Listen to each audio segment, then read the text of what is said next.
ലോകത്തിൽ ഇപ്പോൾ ഒരു വംശഹത്യ നടന്നുകൊണ്ടിരിക്കുകയാണ്. ആ വംശഹത്യക്ക് കാരണക്കാരായ നെതന്യാഹുവിനെ പോലുള്ള ഏറ്റവും വലിയ ഭീകരവാദികളെ അന്താരാഷ്ട്ര കോടതി തന്നെ അറസ്റ്റ് വാറണ്ട് പ്രഖ്യാപിച്ച് നെതന്യാഹുവിന് പലപ്പോഴും പല രാജ്യങ്ങളുടെ വ്യോമാതിർത്തിയിലേക്ക് പോലും പ്രവേശിക്കാൻ കഴിയാതെ, അറസ്റ്റ് ഭയന്നുകൊണ്ട് പ്രവേശിക്കാൻ കഴിയാതെ യാത്ര ചെയ്യേണ്ടി വരുന്ന, അങ്ങനെ ഒളിച്ചോടേണ്ടി വരുന്ന ഒരു സാഹചര്യത്തിലൂടെയാണ് ഉള്ളത്.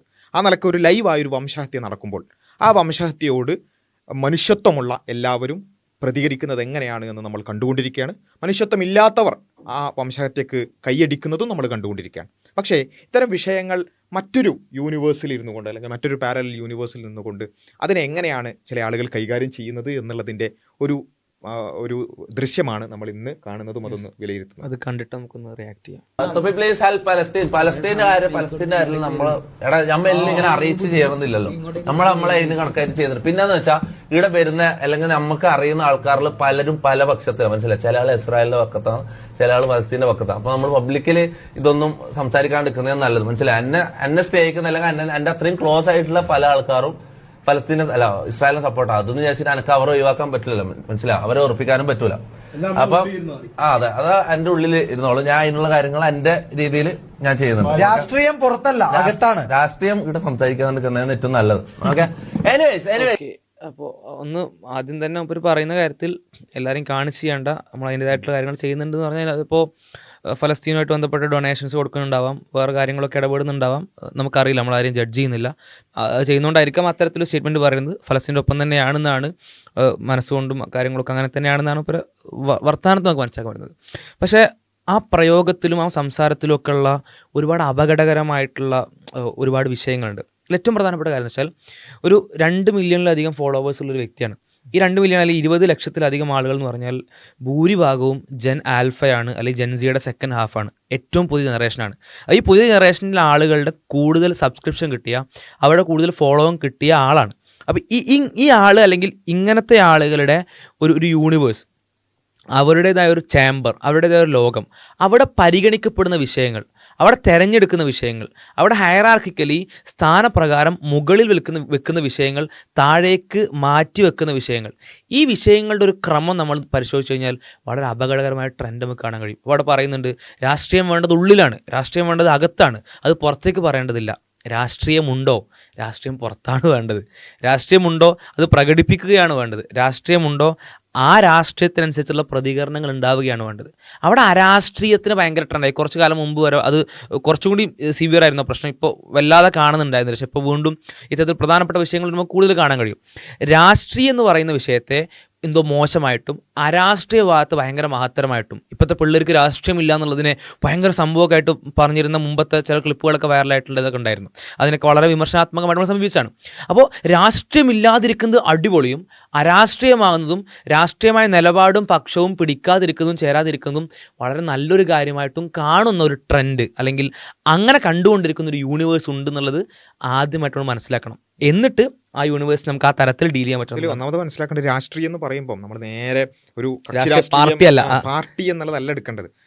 മാൻ by nature is a political being എന്ന് പറയാറുണ്ട്. അതെന്ന് വെച്ചാൽ നമുക്ക് എല്ലാത്തിലും ഒരു കാഴ്ചപ്പാടുണ്ടാവും. ഒരു കാര്യം കാണുമ്പോൾ അതിനോടുള്ള നമ്മുടെ പ്രതികരണം, അതിനോടുള്ള നമ്മുടെ ആറ്റിറ്റ്യൂഡ്, അതിനെയാണ് നമ്മൾ രാഷ്ട്രീയം എന്ന് പറയുക. അതിന് ഒരു പാർട്ടിയിൽ മെമ്പർഷിപ്പ് തന്നെ ചെയ്യണമെന്നില്ല. ഒരു പക്ഷേ മെമ്പർഷിപ്പ് എടുത്താൽ ആ വ്യവസ്ഥാപിതമായി ചെയ്യാൻ പോസിബിൾ ആയേക്കാം, പക്ഷേ അങ്ങനെ തന്നെ ചെയ്യണമെന്നില്ല. പക്ഷേ നമുക്കെല്ലാവർക്കും എന്തുണ്ട്? അഭിപ്രായങ്ങളുണ്ട്. ആ അഭിപ്രായങ്ങൾ കൃത്യമായി അവതരിപ്പിക്കുക, കൃത്യമായി അത് പ്രകടിപ്പിക്കുക എന്നുള്ളതാണ്. അപ്പോൾ അതിൽ അകത്ത് വെച്ച് നിൽക്കേണ്ട ഒരു കാര്യമല്ല. ഇതിൽ പ്രത്യേകിച്ചും ഈ വിഷയം വരുമ്പോൾ അതിൽ കുറച്ചുകൂടി പ്രധാനമാകുന്നതാണ്. നമുക്ക് പല വിഷയങ്ങളിലും ചിലപ്പോൾ ഇങ്ങനെ കുറച്ചൊരു റിലേറ്റീവായി അങ്ങനെയൊക്കെ പൊസിഷൻ എടുക്കാം. പക്ഷേ അതെല്ലാത്തിലേക്കും വരികയാണ്. പ്രത്യേകിച്ചും ഈ ഒരു ജനറേഷനിലേക്ക് വരുമ്പോൾ അതും ശരി, ഇതും ശരി, അങ്ങനെയും പറയുന്നുണ്ട്, ഇങ്ങനെയും പറയുന്നുണ്ട് എന്ന് പറയുന്നത് ഏത് വിഷയത്തെക്കുറിച്ചാണ്? അതാണ് നമ്മളുടെ ഹൈലൈറ്റ് എന്ന് പറയുന്നത്. ഏത് വിഷയത്തെക്കുറിച്ചാണ് ഇങ്ങനെ റിലേറ്റീവ് പൊസിഷൻ എടുക്കുന്നത്? ലോകത്ത് ഏറ്റവും വലിയ വംശഹത്യ നടന്നുകൊണ്ടിരിക്കുകയാണ്. ഒരു ചെറിയ പ്രദേശത്ത്, ഒരു മലപ്പുറം ജില്ലേൻ്റെ അത്ര പോലെ, അല്ലെങ്കിൽ ഏതാനും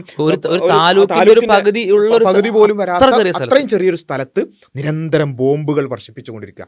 1-ാം ലോക മഹായുദ്ധത്തിൽ വർഷിപ്പിച്ച ബോംബുകളേക്കാൾ കൂടുതൽ വർഷിപ്പിച്ചുകൊണ്ടിരിക്കുക. ഒരു സ്ക്വയർ കിലോമീറ്ററിൽ 200ഓളം ആളുകൾ മരണപ്പെടുന്ന ഒരവസ്ഥ. അത് ലോകത്ത് ഇതുവരെ ഇല്ലാത്തൊരു കാര്യമാണ്. ഇതുവരെ ഒരുപാട് ലോക മഹായുദ്ധങ്ങളൊക്കെ നടന്നിട്ടുണ്ട്, ഒരുപാട് വലിയ വലിയ യുദ്ധങ്ങൾ നടന്നിട്ടുണ്ട്. അവിടെ ഒന്നും പരിചയമില്ലാത്തൊരു കാര്യമാണ് ഒരു സ്ക്വയർ കിലോമീറ്ററിൽ ഈ 200-ൻ്റെ അടുത്ത് ആളുകൾ മരണപ്പെടുക എന്ന് പറയുന്നത്. അങ്ങനെയുള്ള ഒരു അവസ്ഥയെക്കുറിച്ച്, അങ്ങനെയുള്ള ഒരു സാഹചര്യത്തെക്കുറിച്ച്, അങ്ങനെ ഒരു ചെറിയ ഒരു സ്ഥലത്തുള്ള ഒരു വിഭാഗം ജനങ്ങളെ ഇങ്ങനെ കൊന്നുകൊണ്ടിരിക്കുക, ആ കൊല്ലൽ എന്നുള്ളത് നിർബാധം തുടർന്നുകൊണ്ടിരിക്കുക, ലോകം അത് നോക്കി നിൽക്കുക എന്ന് മാത്രമല്ല അവിടെ പെട്ടുപോയ ആ ഒരു ജനവിഭാഗത്തിന് ഭക്ഷണം നിഷേധിക്കുക, മെഡിക്കൽ അസിസ്റ്റൻസ് നിഷേധിക്കുക, അവരുടെ ഹോസ്പിറ്റലുകൾ തകർക്കുക. ഇങ്ങനെയുള്ളൊരു സാധനത്തെക്കുറിച്ചാണ്. അതിനെ സപ്പോർട്ട് ചെയ്യുന്നവരും എൻ്റെ ഫോളോവേഴ്സിലും അല്ലെങ്കിൽ എനിക്ക് ഇഷ്ടപ്പെടുന്നവരും ഉണ്ടാകും. അതെങ്ങനെയാണ് ഒരു മനുഷ്യന് പറയാൻ സാധിക്കുക? ഇതിന് ഞാൻ പറയുന്നത്, ഈവൻ നമ്മൾക്ക് തെറ്റായ ഒരു രാഷ്ട്രീയവാദം ഉണ്ടെന്ന് വിചാരിക്കാം, എന്നാൽ പോലും ഒരു മനുഷ്യന് ഇത് പറയാൻ സാധിക്കുമോ? ഇതിപ്പോൾ രാഷ്ട്രീയം എന്ന് പറയുന്ന സമയത്ത് നേരത്തെ പറഞ്ഞ പോലെ തന്നെ ഇപ്പോൾ പല വിഷയം നമുക്കൊരു ശരിയെയും തെറ്റിനെയും പറ്റി ഒരു നിലപാടുണ്ടെങ്കിൽ അത് രാഷ്ട്രീയമാണ്, ഏറ്റവും ലളിതമായിട്ട് പറഞ്ഞാൽ. അത് നേരത്തെ പറഞ്ഞ പോലെ തന്നെ ചിലപ്പോൾ അത്രയൊന്നും മനുഷ്യബന്ധിയല്ലാത്ത പൊതുവെയുള്ള വിഷയങ്ങളും സാമൂഹികമായിട്ടുള്ള വിഷയങ്ങളൊക്കെ അത്തരത്തിൽ നമ്മൾ നിലപാടെടുത്തിട്ടില്ലെങ്കിൽ ഒരു കുഴപ്പമില്ല എന്ന് പറയുന്ന കുറേ വിഷയങ്ങളുണ്ടാവും. അതൊക്കെ അത്തരത്തിൽ നമുക്ക് നെഗ്ലക്റ്റ് ചെയ്യാം. പക്ഷേ ഇപ്പോൾ അവിടെ വിശദീകരിക്കപ്പെട്ടതുപോലത്തെ നമ്മൾ നിരന്തരം റീലുകളായിട്ടും വീഡിയോകളായിട്ടും കാണുന്ന പോലെയുള്ള എങ്ങനത്തെ അൽഗോരിതം ആളാണെങ്കിലും അയാളുടെ ഫീഡിൽ ഒരു ദിവസത്തിൽ ഒരു തവണയെങ്കിലും ഈ പ്രയാസം കടന്നു പോകാതിരിക്കില്ല എന്ന് ഞാൻ മനസ്സിലാക്കുന്നത്. അത്രമേൽ നമ്മൾ അറിയുന്ന ഈ ഒരു ബുദ്ധിമുട്ടിൻ്റെ സമയത്ത് ഒരു പീഡനത്തിൻ്റെ ഒരു പ്രയാസത്തിൻ്റെ അവസ്ഥയിൽ നമുക്ക് എങ്ങനെയാണ് ഒരു നിലപാടെടുക്കാതിരിക്കാൻ പറ്റുക? ഇപ്പോൾ അവിടുത്തെ ഭീകരാവസ്ഥ എന്ന് പറഞ്ഞാൽ അത് വളരെ ചെറിയൊരു സ്ഥലത്ത് ഒരുപാട് ആളുകൾ താമസിക്കേണ്ടി വരുന്നു. ഒന്ന്. രണ്ടെന്ന് പറഞ്ഞാൽ ആ താമസിക്കേണ്ടി വരുന്ന സ്ഥലത്ത് അടിസ്ഥാനമായിട്ടുള്ള ഒരാവശ്യമല്ല, കെട്ടിടങ്ങളില്ലാത്ത തെരുവുകൾ, വാഹനങ്ങളില്ലാത്ത വഴികൾ, വിശപ്പുള്ള ഭക്ഷണമില്ലാത്ത വയറുകൾ, അങ്ങനെ പ്രയാസത്തിൻ്റെ ഏറ്റവും ഭീകരമായിട്ടുള്ള അവസ്ഥ. ഒരുപക്ഷെ മുമ്പ് നോവലുകളിലും കഥകളിലൊക്കെ മാത്രം വായിച്ചറിയുന്ന പീഡനത്തിൻ്റെയും യുദ്ധക്കെടുതിയുടെയൊക്കെ കാര്യങ്ങൾ നമ്മൾ ഇന്ന് ലൈവായി അവിടെ റെക്കോർഡ് ചെയ്തിട്ടുള്ള വീഡിയോകളായിട്ട് നമ്മൾ മുന്നിലേക്ക് കാണുകയാണ്.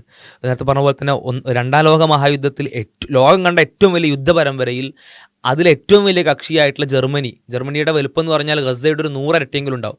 അത്രയും വലിയ രാജ്യത്ത് അത്രയും വലിയ യുദ്ധത്തിൻ്റെ സമയത്ത് 6 കൊല്ലം കൊണ്ട് വർഷിക്കപ്പെട്ട ബോംബുകൾ, ആ ബോംബുകളുടെ എണ്ണം ഇത്രയും ചെറിയ പ്രദേശത്ത്, അതിൻ്റെ 100-ൽ 1 ഭാഗം മാത്രം സൈസുള്ള ഒരു പ്രദേശത്ത് അതിനേക്കാൾ വളരെ കുറവ് സമയത്ത്, ഇപ്പോൾ 3 വർഷത്തോളമായി ആ യുദ്ധം ആവാൻ പോകുന്ന യുദ്ധം സ്റ്റാർട്ട് ചെയ്തിട്ട് അതിനു മുമ്പ് 1.5 വർഷത്തിനുള്ളിൽ വർഷിക്കപ്പെട്ടു എന്ന് പറയുമ്പോൾ എത്രത്തോളം തീവ്രമായിട്ടാണ് അവർ ആക്രമിക്കപ്പെടുന്നത്.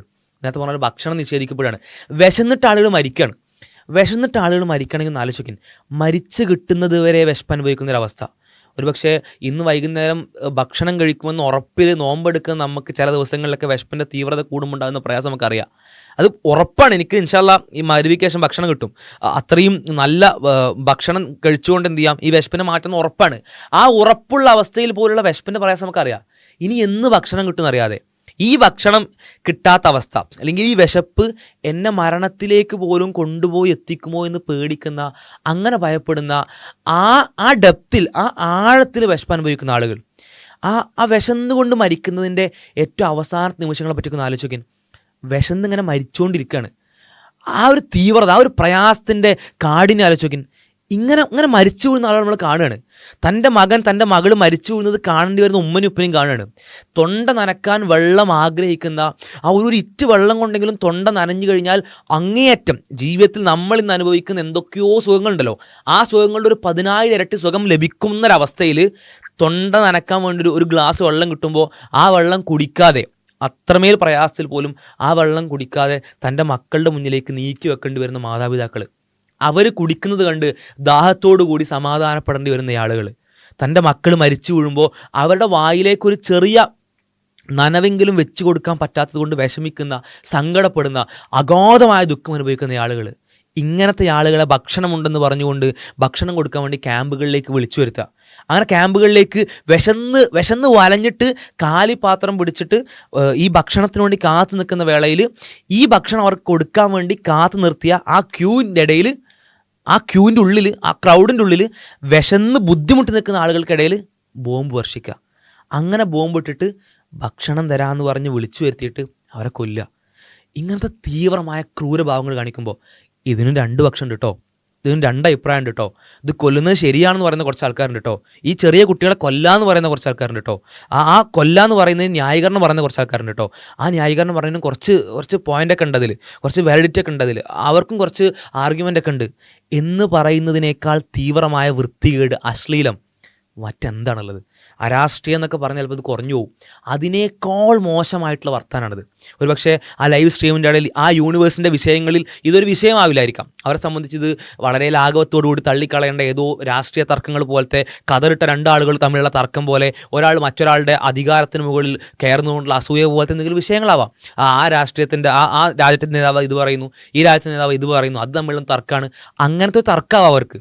അല്ലെങ്കിൽ അവരെ സംബന്ധിച്ച് സുഖലോലുപതയിൽ ജീവിക്കുന്ന, ഞാൻ ആരെങ്കിലും പേഴ്സണലി ബ്ലെയിം ചെയ്യാൻ വേണ്ടോ വ്യക്തിഹത്യ ചെയ്യാൻ വേണ്ടോ പറയല്ല, ചിലപ്പോൾ ആ സമയത്ത് നമ്മളെ മനസ്സിൽ പ്രധാനമായ വിഷയങ്ങൾ ചിലതുണ്ടാകുമ്പോൾ നമുക്ക് അപ്രധാനമാണെന്ന് മറ്റു ചില വിഷയങ്ങളെ പറ്റി തോന്നുമ്പോൾ ചില നൈമിഷികമായ ഒരു ചിന്തയിൽ നമ്മളെടുക്കുന്ന തീരുമാനങ്ങൾ തെറ്റുവരാം. ആ തെറ്റിനെ പറ്റി, ആ വ്യക്തിയെ പറ്റി ജഡ്ജ് ചെയ്യല്ല ഞാൻ. ഇത്തരത്തിൽ പൊതുവെ ഈ വിഷയങ്ങൾ നോക്കിക്കാണുന്ന ആളുകളെ പറ്റി പറയാണ്. നമ്മൾ എല്ലാ സുഖ സൗകര്യത്തിലും ജീവിക്കുകയാണ്, AC മുറിയിൽ ജീവിക്കുകയാണ്. ഭക്ഷണം അൽഹംദുലില്ലാ ആവശ്യത്തിലധികം നമുക്ക് ലഭിക്കുന്നുണ്ട്. ഇഷ്ടപ്പെട്ട ഭക്ഷണം തിരഞ്ഞെടുക്കാനുള്ള ഓപ്ഷൻ ഉണ്ട്, സമ്പത്തുണ്ട്, വാഹനമുണ്ട്, വീടുണ്ട്, സൗകര്യമുണ്ട്. ഏറ്റവും പ്രധാനമായിട്ട് ബോംബിൻ്റെ സൗണ്ടോ വെടിയുടെ സൗണ്ടോ കേൾക്കാതെ, അല്ലെങ്കിൽ ഞാൻ നാളെ മറ്റൊരാളുടെ ആക്രമണത്തിൽ കൊല്ലപ്പെടില്ല എന്നുള്ള ഉറപ്പിൽ കിടന്നുറങ്ങാൻ പറ്റുന്നുണ്ട്. സുരക്ഷിതത്വമുണ്ട്. ആ അവസ്ഥയിൽ നിന്നുകൊണ്ട് നമ്മൾ പറയാണ്, ഈ പീഡിപ്പിക്കപ്പെടുന്ന ആളുകൾ, ഈ പ്രയാസപ്പെടുന്ന ആളുകൾ, ഈ ബുദ്ധിമുട്ടുന്ന ആളുകൾ, ആ ബുദ്ധിമുട്ടുന്ന ആളുകളിൽ ചില ആളുകളൊക്കെ അത് അർഹിക്കുന്നതാണ്, അല്ലെങ്കിൽ ആ ബുദ്ധിമുട്ടുകൾ അവർ അർഹിക്കുന്നുണ്ട് എന്ന് പറയുന്ന അഭിപ്രായമൊക്കെ ലോകത്തുണ്ട്. അതിനങ്ങനെ മൊത്തത്തിൽ തള്ളിക്കളയാനൊന്നും പറ്റില്ല എന്നുള്ളത്. ഇത്തരം അഭിപ്രായങ്ങൾ കേൾക്കുന്ന, ഇതേപോലെ ചിന്തിക്കുന്ന ഒരുപാട് മക്കൾ നമ്മളെ വീട്ടിലുണ്ടാവും. നമ്മൾ ആലോചിക്കണം, ഈ 20 ലക്ഷത്തിൽ അത്തരത്തിൽ ഒരുപാട് മക്കളുണ്ടാവും. അതങ്ങനെ ഫലസ്തീനിൽ നടക്കുന്ന ഒരു രാഷ്ട്രീയ പ്രശ്നമല്ലേ എന്ന് വിചാരിക്കുന്ന മക്കളുണ്ടാവും. ഒരിക്കലും അത്തരത്തിൽ അരാഷ്ട്രീയരായിക്കൊണ്ട് മക്കൾ വളരാതിരിക്കാൻ, പുതിയ ജനറേഷൻ മുന്നോട്ട് പോകാതിരിക്കാൻ മാതാപിതാക്കൾ വളരെ ഗൗരവത്തോടുകൂടി ശ്രദ്ധിക്കണം. കാരണം രാഷ്ട്രീയം എന്ന് പറയുമ്പോൾ മറ്റൊരാൾ വിഷമിക്കുമ്പോൾ തനിക്ക് വിഷമം തോന്നുന്നതാണ്, മറ്റൊരാൾ പ്രയാസപ്പെടുമ്പോൾ അവനെ സഹായിക്കുക എന്നുള്ളതാണ്. ആ രാഷ്ട്രീയം എന്ന് പറഞ്ഞാൽ ആ രാഷ്ട്രീയത്തിൽ മതമുണ്ട്, അല്ലെങ്കിൽ മതത്തിൽ ഈ രാഷ്ട്രീയമുണ്ട്. ഈ രാഷ്ട്രീയമില്ലാതെ മതമല്ല, ഈ രാഷ്ട്രീയമില്ലാതെ പരലോകമല്ല, ഈ രാഷ്ട്രീയമില്ലാതെ ആരാധനല്ല. ഈ രാഷ്ട്രീയം എന്ന് പറഞ്ഞാൽ എന്താണ്? പ്രയാസം അനുഭവിക്കുന്ന, ബുദ്ധിമുട്ട് അനുഭവിക്കുന്ന ഒരാൾക്ക് ഒപ്പം നിൽക്കലാണ്, അവനെ സഹായിക്കലാണ്, അനീതിക്കെതിരെ ശബ്ദിക്കലാണ്, അനീതിക്കെതിരെ സംസാരിക്കലാണ്, പോരാടലാണ്. അതില്ലാതെ മതമല്ല, ധാർമ്മികതല്ല, മനുഷ്യത്വമല്ല, മാനവികതയല്ല, നന്മല്ല. അതുണ്ടെങ്കിൽ, ആ രാഷ്ട്രീയം ഉണ്ടെങ്കിൽ ഇവയെല്ലാം ഉള്ളൂ. അല്ലെങ്കിൽ ഇവയിലെല്ലാം, ഈ നന്മയിലും ധാർമ്മികതയിലും മതത്തിലും എല്ലാം ആ രാഷ്ട്രീയം കൂടി ഉൾച്ചേർന്നിട്ടുണ്ട് എന്നുള്ളതാണ്. അപ്പോൾ ഇത്രയും വിശാലമായൊരു വിഷയം, അല്ലെങ്കിൽ അത്രമേൽ കൃത്യമായി ഇതിൽ നമുക്ക് വേറെ ഏത് വിഷയത്തിലും ആണെങ്കിൽ രണ്ട് അഭിപ്രായങ്ങളെക്കുറിച്ച് പറയാം. പക്ഷേ ഒരു ഓൺഗോയിങ് ജനോസൈഡിനെ കുറിച്ച്, ഫലസ്തീൻ വിഷയത്തിൽ ഇറ്റ് ഈസ് ക്രിസ്റ്റൽ ക്ലിയർ എന്താണ് ശരി, എന്താണ് തെറ്റ് എന്നുള്ളത്.